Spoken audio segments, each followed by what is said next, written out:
Huracan. Chiamate la moto, chiamate la bici, ma è veramente fantastica da girare nei park. Sembra essere in sella sopra una moto da cross. Monta un motore da 1000 watt la versione da fuoristrada e 250 watt la versione omologata. Sospensione DNM posteriore e forcella doppia piastra anteriore sempre DNM.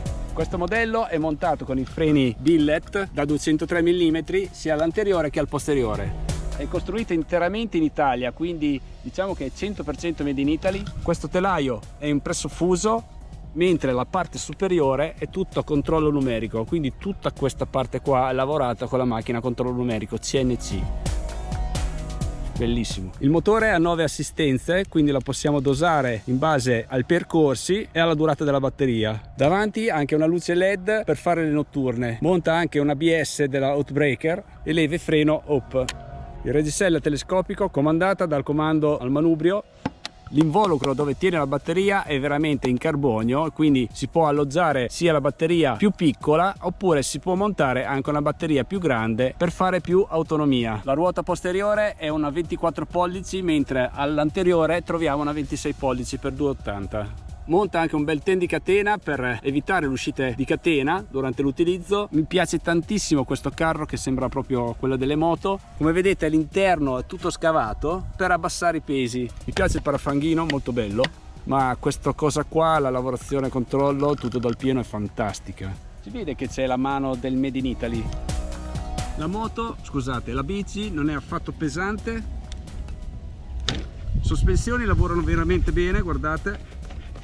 E come guida vi posso assicurare che è molto semplice, a parte bisogna sapere dosare un po' il gas perché l'elettrico ha proprio questa coppia immediata e quindi bisogna essere un po' abituati. Nella descrizione del video vi darò tutte le informazioni su questa bicicletta, sia di peso, autonomia, eccetera. Sono rimasto molto colpito da questa forcella DNM doppia piastra con steli rovesciati tipo moto, è veramente molto progressiva e addirittura c'è anche l'attacco per la pinza nella parte destra se vogliamo montare un mozzo con doppio disco. Ok, proviamo. Ci sono 9 livelli di assistenza, chiaramente io lo provo alla massima potenza, vediamo.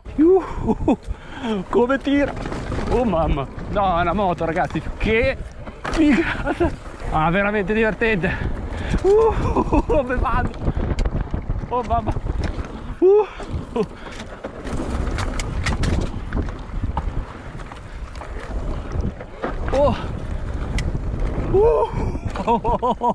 Ah, che bello!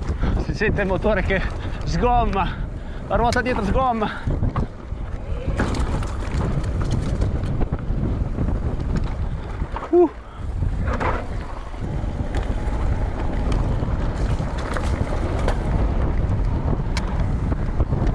Ah ragazzi, fa paura, fa paura. Sentite la ruota dietro come sgomma, mostruosa. Cavolo, mi sembra di ritornare sulla moto da cross dove ti fanno male le mani e gli avambracci. Proviamo ancora.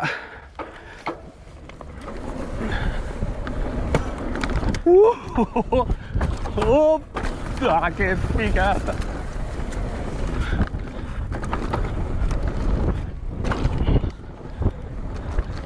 Oh, monta soprattutto ragazzi, non ho paura di niente. Le sospensioni lavorano veramente bene. Ah, veramente, vai dove vuoi. Sono arrivato a fono corsa. Bellissimo, è una moto da cross, fighissima, fighissima. Allora, impressione di guida, mi sono trovato subito a mio agio perché l'impostazione è identica alla mountain bike classica, si sente leggermente il peso ma la potenza di questo motore veramente fa sparire tutto il suo peso, quindi è molto divertente in qualsiasi tipo di condizione, sia sui salti che nello sterrato. Durante i salti la bicicletta non si scompone, quindi è molto bilanciata. Non costa poco, però diciamo che è un gioiellino made in Italy che se volete divertirvi, magari avete la possibilità di girare in percorsi chiusi come questo bike park, dove quindi è un'area privata, quindi possiamo girare con questo mezzo. Col motore da 1000 watt non si può circolare su strada, ma solo in aree private, mentre col motore da 250 è possibile anche utilizzarla su strada. Una volta che la provate ragazzi, vi viene proprio voglia di comprarla perché dà veramente gusto.